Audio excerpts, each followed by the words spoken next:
I'm different. I'm Republican Kelly Schultz. Republican Kelly Schultz stands out, and not because she's the only woman running for governor. Her resume includes business owner, state delegate, and 2 cabinet positions with the Hogan administration. Her bid for governor is endorsed by Hogan. I'm knocking on doors, talking to people. I'm going to bring their voice to Annapolis.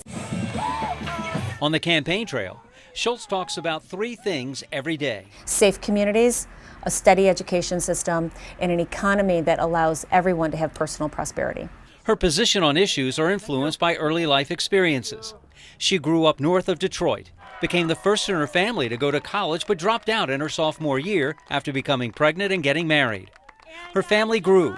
She recalls waiting a lot of tables and tending a lot of bar. So how does that impact me today? I know what it's like to work paycheck to paycheck. I know what it's like to fight for everything that you have. I know what it's like to be an advocate for your kids, because there is no better advocate than the parent. Schultz drafted a parental bill of rights to give parents more authority over their child's education. We owe our children the opportunity to a world-class education.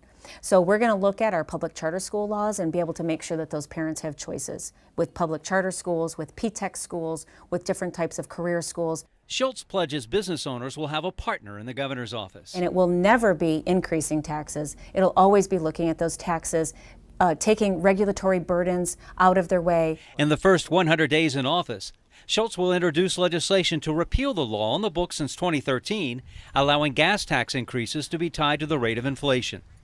She says a crime-fighting discussion with Mayor Brandon Scott last month strengthened her resolve to keep violent offenders in jail, stiffen penalties for gun offenders, and put more officers on the street. We need to treat criminals like criminals, police officers like heroes. Schultz recently demonstrated the ability to stay cool under adversity. Her primary opponent, Dan Cox, and some of his supporters crashed her Annapolis news conference last week. They may have crashed it, but they did not win the day. And the fact that they were there, I just told myself I was going to talk louder than they could, but I was going to continue to get the message out. Her message to a large block of undecided voters is state government needs more checks and balances.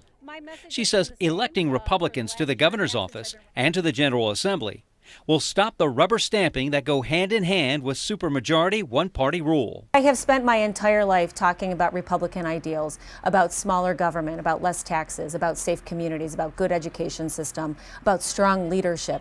For Commitment 2022, I'm David Collins. And here are some key dates to remember. Early voting runs through the 14th, and then Election Day is on July 19th. You can find a list of early voting locations across Maryland and information about how, where, and when to cast your ballot in our voter's guide in the WBAL TV 11 app.